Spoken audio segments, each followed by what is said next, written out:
Тэгэхээр мэдээж зуны дэлгэр цаг болж байна. Айл хүмүүс маань иргэд маань одоо лагертаа гарч байна тийм ээ. Тэгэхээр энэ төрийн нэгдсэн системээс аслагдмал иймэрхүү зүйлүүд бол байдаг. Тэгэхээр танаа байгууллага болохоор цэвэр бохрын үйл ажиллагааг бол цогцоор шийдэж өгдөг юм биш үү? Одоо энэ ард тал яг ямар үйл ажиллагаа явуулж байна? Септик танк өгсөрч байна, бохрын систем өгсөрч байна. Септик танк гэлээ шүү дээ. Тэр нь яг ямар учиртай юм бол бас телевиз үзэж байгаа хүмүүс маань мэдхгүй байж магадгүй бах тийм ээ. Септик систем нь доорх давуу талуудтай. Байгаль орчин дээлтэй хөрсний бохирдол үүсгэхгүй. Муу үнэр гарч агаар орчин бохирдуулахгүй. Бохир усыг 95% хүртэл цэвэршүүлнэ. Давхар шүүлтүүртэй.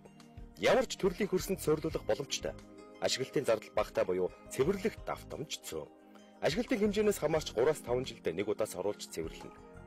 Хөлдөхгүй, шугам хоолой нь дулаалгатай автомат халаалтын системтэй.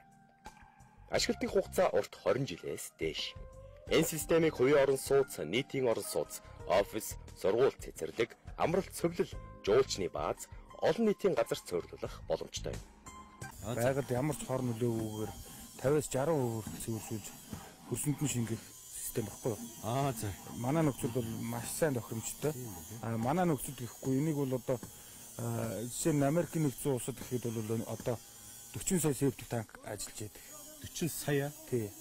Европын орнуудад бас яг энтэй ижил. Европын орнуудын нөгөө нэг ингээд туслангууд нь хол зайтай тэгээд тусдаа дандаа бие даасан систем үтээдэг шүү дээ. Тэр болгоомж нь эднэр байж байгаа байхгүй юу? Ажиллах зарчмын тухайд 3 үе шаттай. Эхнийх нь механик цэвэрлэгээ буюу гэрээс гарсан бохир септик танкнд орж хүнд элемент нь лаг болон тунаа. Харин шингэн хэсэг нь дараагийн хэсэг рүү шилжинэ. Энэ бол биологийн цэвэрлэгээний үе бөгөөд хүчил төрөгчгүй орчинд анаберик бактери бий болсноор бохир усан дахь бусад бичил биетүүдийг устгадаг байна. Ингээд 50-60% цэвэрлэгдэн саарл болно. 3 дахь цэвэрлэгээ нь хөрсөнд хийгддэг. Учир нь хөрс бол хамгийн үр дүнтэй цэвэрлэгч талбай юм.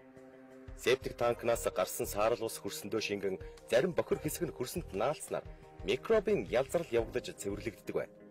Септик системд ашиглалтын зардал багатай. Тодорхойлбол 3-5 жилдээ нэг удаа лагийг нь соруулж цэвэрлэнэ.